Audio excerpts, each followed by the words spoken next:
बाहर से आते हैं दोबारा आएंगे नहीं। রামচরিতমানস এই লেখাগুলো এখানে পুরো দেয়াল জুড়ে রয়েছে দেখো। আর টিকিট না করলে ওই দিকটা ঘোরা যাবে না, ওই দিকটা গঙ্গার দিকটা যাওয়া যাবে না।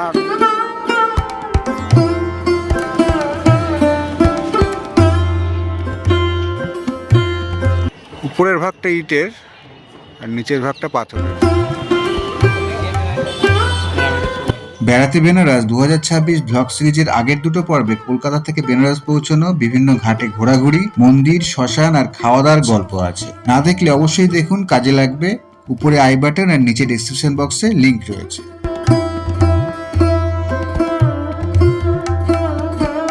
উত্তরপ্রদেশের পূব দিকের প্রাচীন ঐতিহ্যের শহর বারাণসী বা অপভ্রংশ হয়ে বেনারস।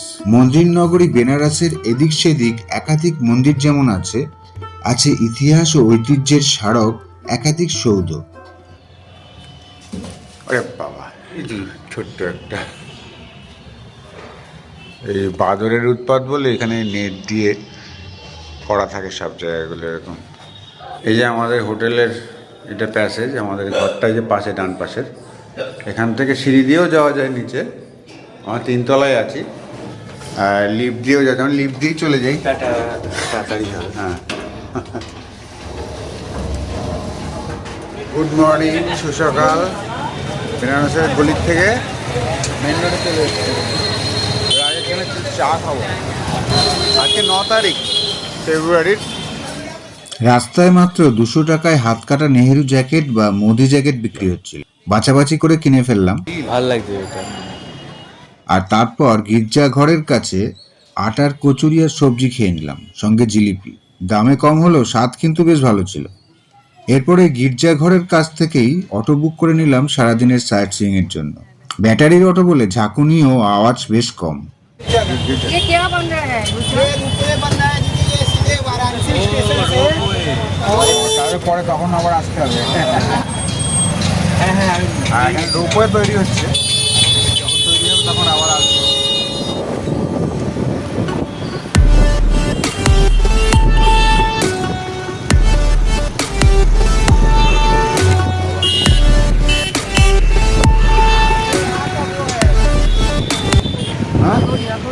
अघोरी, हाँ, अघोर तंत्र का विद्या का पूजा पाठ करते हैं। हाँ हाँ, तो ये अघोर का मंदिर है।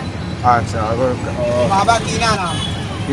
अच्छा, সাইট সিইং এর প্রথম গন্তব্য ছিল 3.3 কিলোমিটার দূরের আদ্যাশক্তি দুর্গা মন্দির, যা বেশি পরিচিত দুর্গা কুণ্ড নামে। কারণ মন্দিরের পাশে এক কুণ্ড বা পুকুর আছে, যাকে পবিত্র মনে করা হয়। चपलिया रख सकते हैं क्या? এই যে এখানে দোকান দিয়ে রয়েছে।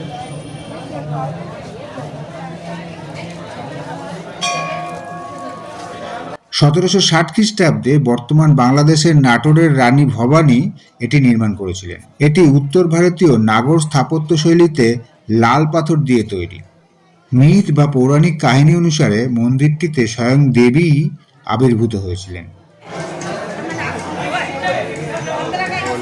মোবাইল ফোন, ক্যামেরা, ব্যাগ সব কিছু রাখতে হবে এখানে। লকার কোথায়? ওখানে। মন্দিরের কাছেই আমাদের সকালের ব্রেকফাস্টের পরের চায়ের কোর্সটা কমপ্লিট করলাম। জাস্ট করে দিল বলে খেতে ভালো লাগলো। তো অটো ওখানে রেখে কাছেই, এখান থেকে মানে ওয়াকিং ডিস্টেন্সই প্রায় তুলসীদাসের মন্দির।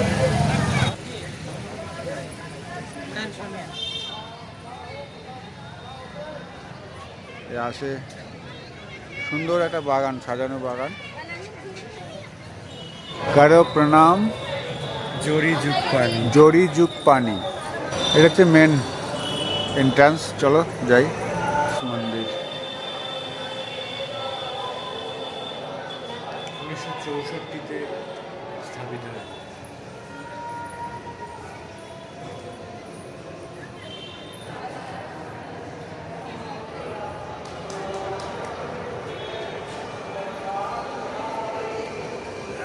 বিশাল না? রামচরিতমানস এই লেখাগুলো এখানে পুরো দেয়াল জুড়ে রয়েছে। দেখো, ওটা অযোধ্যা কাণ্ড, এটা অযোধ্যা কাণ্ডই চলছে, এই অযোধ্যা কাণ্ড চলছে। আরও অন্য কাণ্ড পারবো আমরা ওদিকে গেলে। পুরো এই এখান থেকে ওই পর্যন্ত আর কি।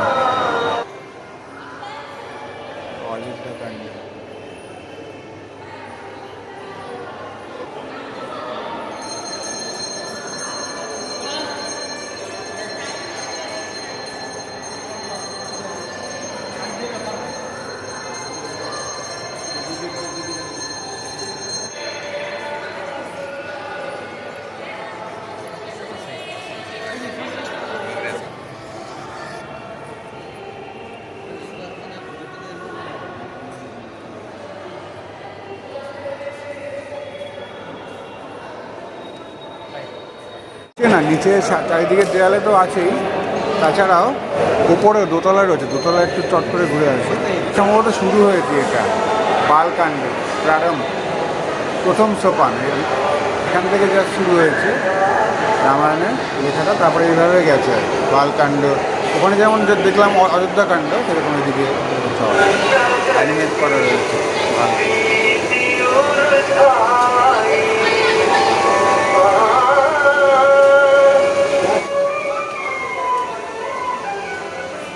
রামকাব্য গ্যালারি, রামকাব্য বিথি, পুরো লেখা থাকবে।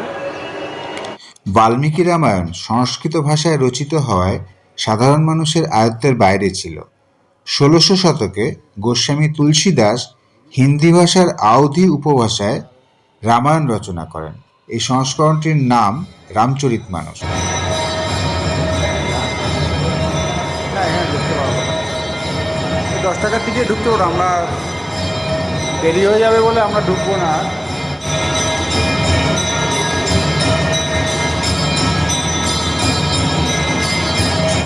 ১৯৬৪ সালে হাওড়ার বাধাঘাটের ঠাকুরদাস সুরেখা পরিবারের আর্থিক সহায়তায় সাদা মার্বেল পাথরের মন্দিরটি তৈরি হয়। উচ্চতা ৮৫ মিটার বা ২৭৯ ফুট।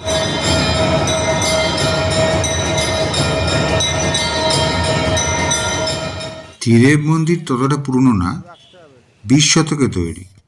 ত্রিদেব বলতে ভগবান হনুমান, শনিদেব ও ঝুনঝুনিওয়ালা বাবাকে বোঝানো হয়।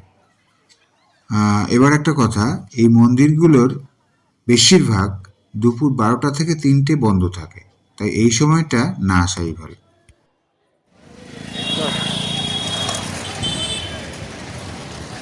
গিয়ে ওখানে জুতো রাখতে হবে, মোবাইল ফোন রেখে দিতে হবে। তুলসী মানস মন্দির থেকে সংকটমোচন হনুমান মন্দির ৭.৮ কিলোমিটার গুগল ম্যাপ অনুযায়ী। এই মন্দিরটি ১৬০০ শতকে কবি কৃত্তিবাস নির্মাণ করেন। এটি ওশি নদীর তীরে অবস্থিত, যদিও আমরা তা দেখতে পাইনি।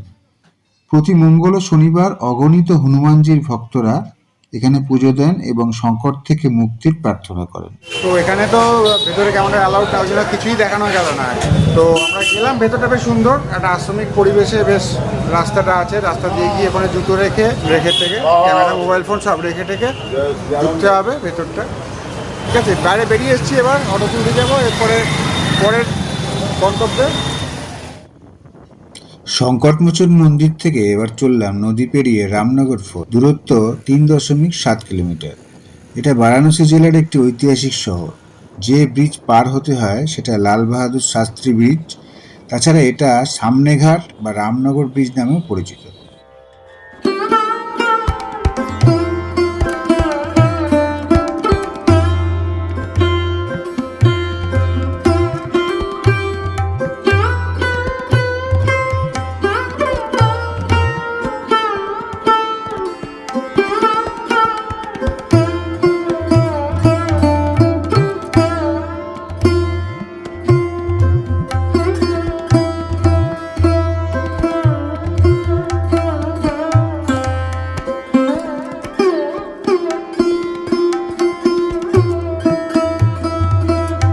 এটা হুগলির ইমামবাড়া।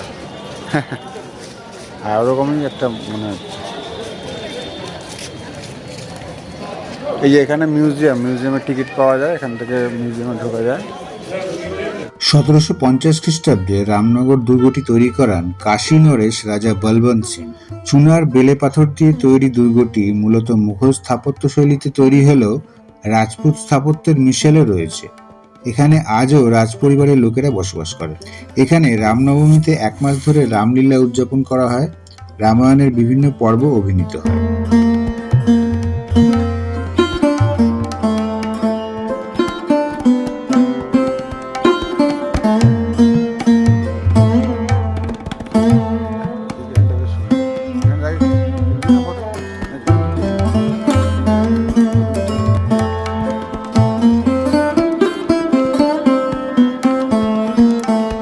টিকিট করতেই হবে, কারণ এইটুকু মানে যেটুকু পোর্শন ঘুরলাম এইটুকুই, সামনেরটুকুই ঘোরা যাবে ফ্রিতে। আর টিকিট না করলে ওই দিকটা ঘোরা যাবে না, ফোর্টের ওই দিকটা গঙ্গার দিকটা যাওয়া যাবে না, আর মিউজিয়ামও যাওয়া যাবে না। মিউজিয়াম তো যাওয়া যাবেই না, হ্যাঁ মানে মিউজিয়ামের টিকিটের সঙ্গেই ওটা অ্যাটাচ আর কি। 80 টাকা করে টিকিট, 80 টাকা করে টিকিট, বাচ্চাদের 20 টাকা করে, ফরেনার হলে 200 টাকা, 200 টাকা আর 100 টাকা।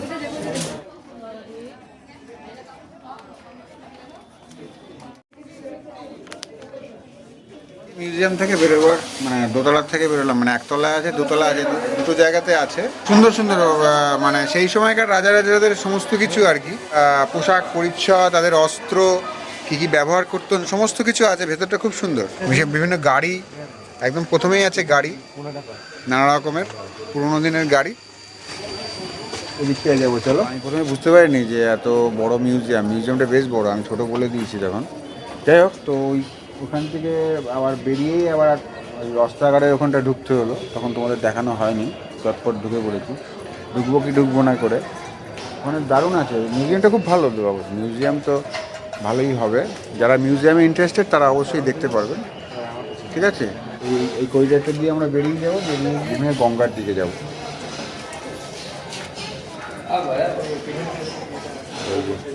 ফরেনারও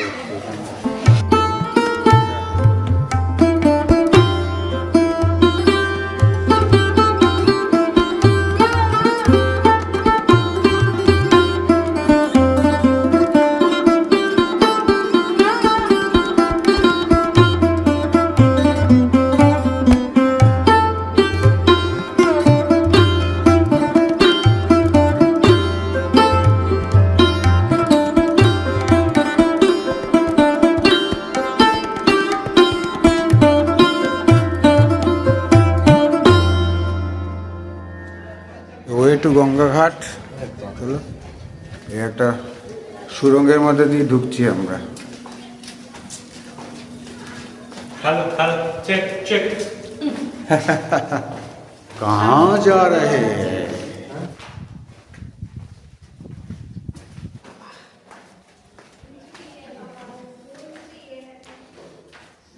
বাবা, আধো অন্ধকার জায়গা,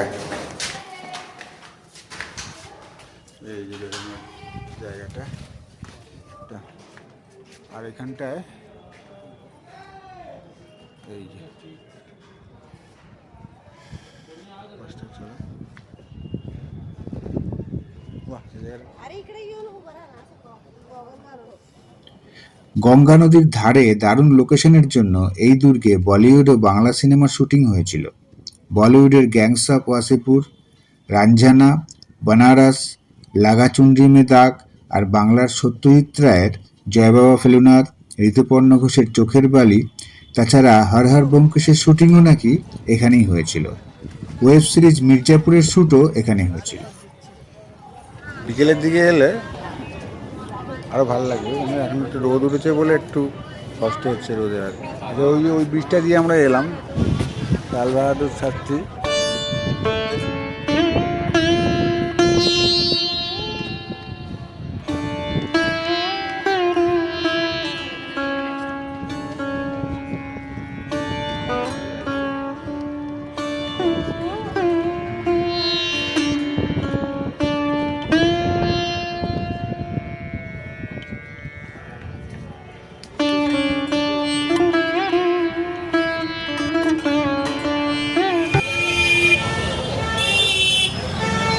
গেটে কাশী হিন্দু বিশ্ববিদ্যালয় লেখা ছিল যদিও, তবে এটি BHU বা বেনারস হিন্দু ইউনিভার্সিটি নামেই বেশি পরিচিত। অ্যানি বেসান্ত ও অন্যান্যদের সহযোগিতায় পণ্ডিত মদন মোহন মালব্য এটি প্রতিষ্ঠা করেন। 1916 খ্রিস্টাব্দে বারাণসীতে গঙ্গার তীরে 1300 একর জায়গা জুড়ে এটি গড়ে ওঠে। এশিয়ার বৃহত্তম আবাসিক বিশ্ববিদ্যালয়গুলোর একটি ছিল এই বিশ্ববিদ্যালয়। হিন্দু ইউনিভার্সিটি বা সংক্ষেপে BHU বা ভু, সেখানে চলে এসেছি। সেই ক্যাম্পাসের ভেতরটা বিশাল বড়, বিশ্বভারতীর মতো, আমাদের বোলপুরের শান্তিনিকেতনের বিশ্বভারতীর মতোই। এখানে ক্যাম্পাসটার ভেতরে এসেছি, এখানে ওই মন্দিরটা দেখবো, বিড়লা মন্দির, যেটা মানে কাশী বিশ্বনাথ মন্দির, যেটা তার আদলে তৈরি, দ্বিতীয় কাশী বিশ্বনাথ মন্দির বলে বা বিড়লা মন্দির বলে, যেহেতু বিড়লাটা তৈরি করেছিল। ওখানে তো ভিডিও করা যায়নি, ওর আদলের মন্দিরে দুধের স্বাদ না হয় ঘোলে মেটানো যাবে আর কি। এই যে আমরা এই দিকটা দিয়ে এলাম, এখানে পার্কিং ফার্কিং আছে, হ্যাঁ, একটা মোড় মতো এখানে।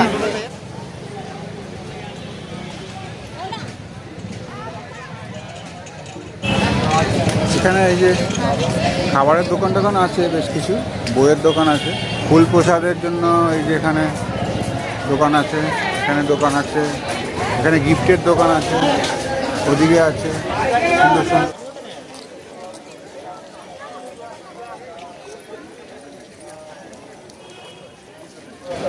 এখানে পণ্ডিত মদনমোহন মালব্যের একটা স্ট্যাচু রয়েছে, যার কৃতিত্ব আর কি এই বিএইচইউ। জুতো টুতো রেখে এবার আমরা ঢুকছি ভেতরে। দিয়ে দিচ্ছে এখানে সকালে 4টে, দুপুরে আবার 12টা, তারপরে 1টা থেকে আবার 9টা।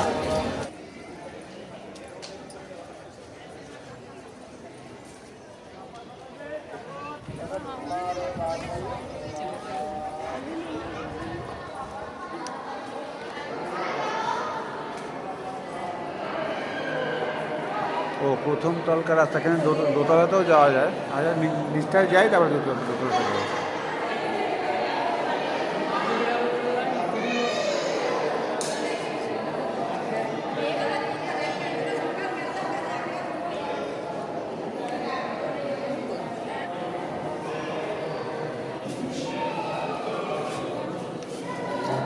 তো মন্দিরের গর্ভগৃহের ভেতরে অ্যালাউড না ভিডিও ফটোগ্রাফি।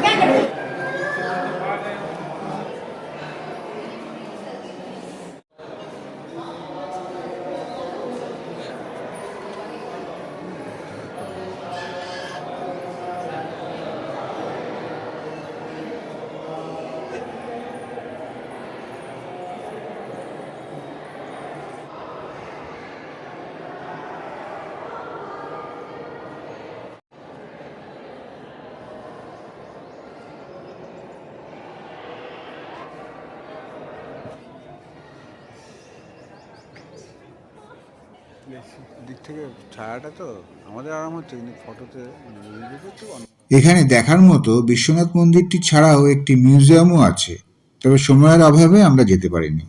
ওই সাদা সাদা রঙের যে বিল্ডিংগুলো দেখা যাচ্ছে ওইগুলো ইউনিভার্সিটিরই অন্যান্য মানে বিভিন্ন কলা বিভাগ বা বিজ্ঞান বিভাগ, নানা রকম বিল্ডিংগুলো এখান থেকে দেখা যাচ্ছে। যেহেতু বেনারস মন্দিরের জন্য বিখ্যাত, ওই জন্য এর স্থাপত্যগুলো কিছুটা মন্দিরের মতো।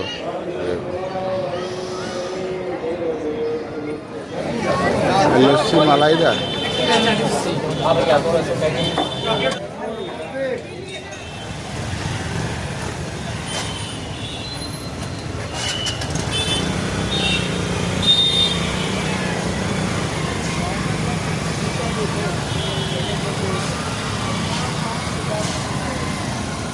কদিনটা বেজে গেছে, সব খাবার টাবার পাচ্ছিলাম না, যে রাস্তাতে এই একটা ছোট্ট একটা ইয়ে স্টল, হোটেল, ছোট্ট হোটেল খাওয়ার মতো, সেখানে খেয়ে নিচ্ছি, অসুবিধা কিছু নেই।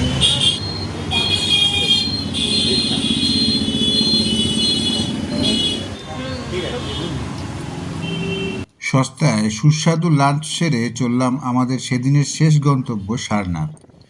বিএইচইউ থেকে দূরত্ব 17 কিলোমিটার। এটি চৌখণ্ডী স্তূপা বা স্তূপ, যেখানে বুদ্ধদেব প্রথম 5 শিষ্যের সাথে মিলিত হন। আমরা সারনাথে চলে এসেছি, একটু দেরি হয়ে গেছে আমাদের, 4:30 বাজে। 5টায় মিউজিয়াম বন্ধ হয়, তো দেখি মিউজিয়ামটা ঢুকতে পারি কিনা দেখতে হবে। আর ওদিকে মেন মন্দিরটা ওদিকটায় আছে, ঠিক আছে, ওদিকটা আমরা পরে যাচ্ছি, আগে মিউজিয়ামটা করেছে। এখানে স্ক্যান করা যায়, স্ক্যান করে টিকিট কাটা যায়, নাহলে ফিজিক্যাল টিকিটের কাউন্টার ওই দিকটায় আছে। অ্যানসিয়েন্ট বুদ্ধিস্ট সাইট সারনাথ যেটা, সেটা ওই 25 টাকা করে টিকিট, আর মিউজিয়ামের জন্য 5 টাকা করে।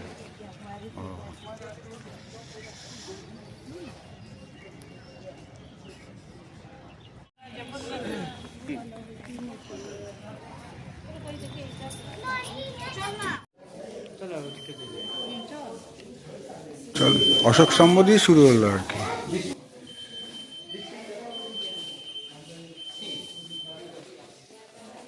বুদ্ধা স্যান্ডস্টোনের 11th-12th সেঞ্চুরি।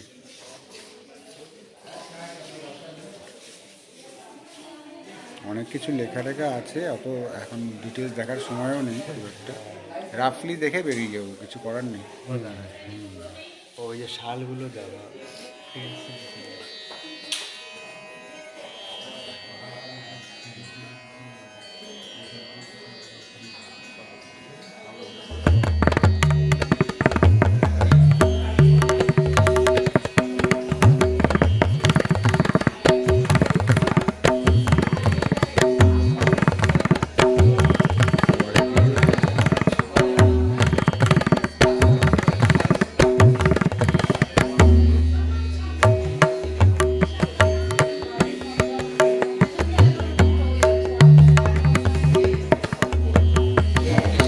ওইটা ভেঙে গেছে, এটা পুরোটা পাওয়া যায়নি। রামগ্রাম স্তূপা, 1st সেঞ্চুরি BC, সবই স্যান্ডস্টোনে তৈরি।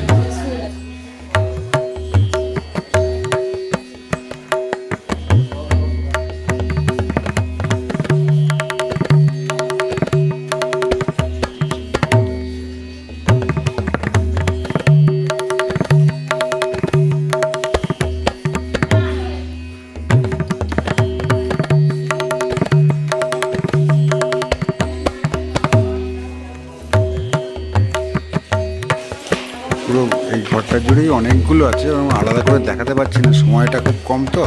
এখানে গৌতম বুদ্ধের পূর্ণ এটা রয়েছে, ওখানে কিছু লোকজন এসছে, আলোচনা করছে।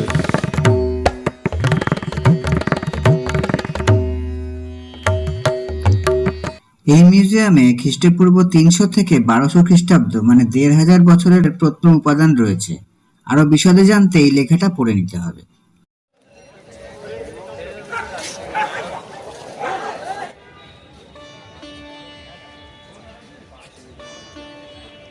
গৌতম বুদ্ধের সাথে সারনাথের যে যোগ, সেই মাহাত্মেই সারনাথ বিখ্যাত। এখানেই বুদ্ধদেব ধর্মপ্রচারের শুরুটা করেছিলেন।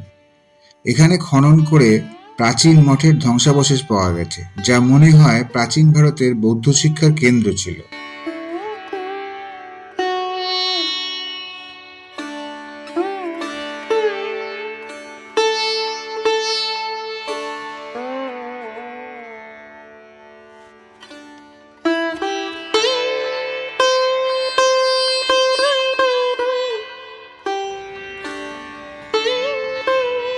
সমস্ত কিছু লেখা আছে। ধর্মরাজিকা স্তূপা।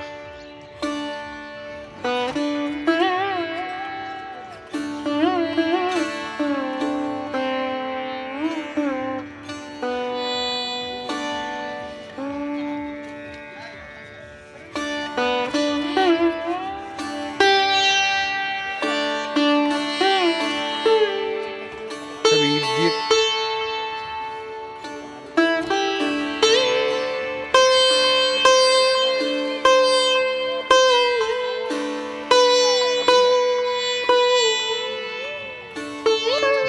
ভালোই আসছে।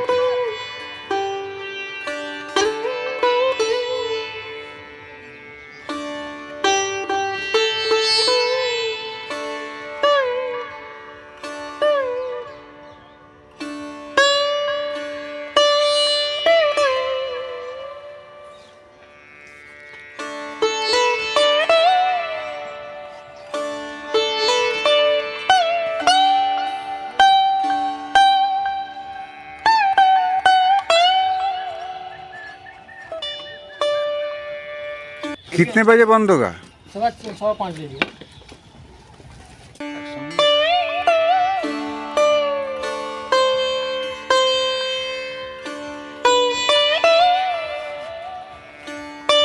সারনাথের সবচেয়ে বিশাল স্তূপ হলো ধামেক স্তূপা।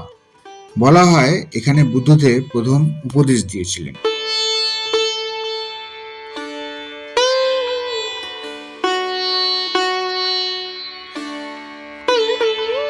সময়ের অভাবে আমরা সারনাথের একটা অংশই শুধু ঘুরতে পারলাম, তাও ভীষণ তাড়াহুড়ো করে। এখানে ভালোভাবে ঘুরতে অনেকটা সময় হাতে নিয়ে আসা উচিত, অন্তত একটা বেলার কয়েকটা ঘন্টা। এবার হলো না, পরে একবার অবশ্যই আসবে।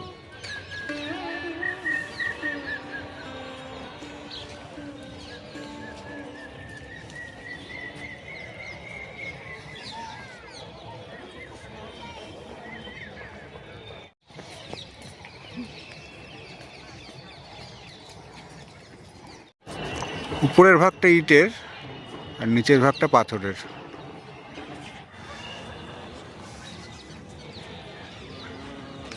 দেখ কত ছোট ছোট ছোট ছোট কাজ।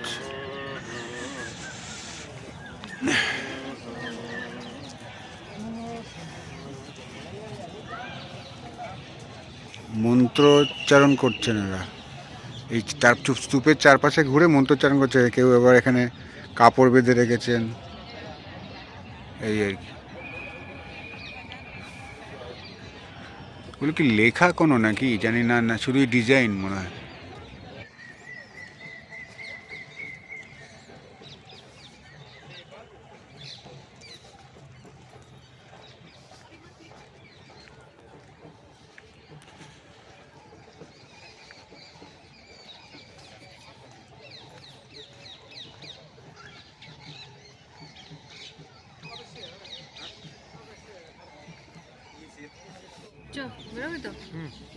এর বাইরে প্রচুর দোকান রয়েছে, গিফট আইটেমের, খাবার দাবারের, সমস্ত কিছু।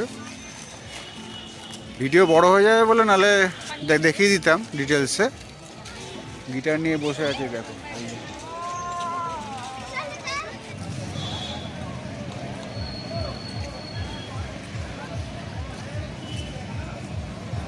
এটা তালা পড়ে গেছে মন্দিরের, থাই টেম্পলের ইয়ে সামনেটাই পাচ্ছি, গেটে তালা পড়ে যায়, ঢুকতে পারবো না। ঠিক আছে, খুবই দুঃখিত। আমরাও দেখতে পারলাম না, তোমাদেরকেও দেখাতে পারলাম না, কি করা যাবে। বুদ্ধের মূর্তিটা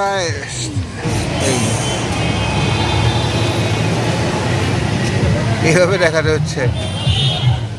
সাংঘাতিক ক্লান্ত অবস্থায় ফিরে এলাম সেই গির্জাঘর। অটোতে সারাদিন ঘোরাতে 1,500 টাকা কথা হয়েছিল, কিন্তু ড্রাইভার অতিরিক্ত টাকা দাবি করছিল, কিন্তু শেষমেশ দিইনি। যাই হোক, গধুলিয়া মোড়ের কাছে কতগুলো ঠান্ডাইয়ের দোকান আছে, সেখান থেকে 2 রকমের ঠান্ডাই আর রাবড়ি লস্যি নিয়ে ভাগাভাগি করে খেলাম। এক কথায় দারুণ খেতে, অবশ্যই রেকমেন্ডেবল। সবাই খুব ভালো থাকবেন নিজের মতো করে। খুব তাড়াতাড়ি দেখা হবে শেষ পর্বে। টাটা।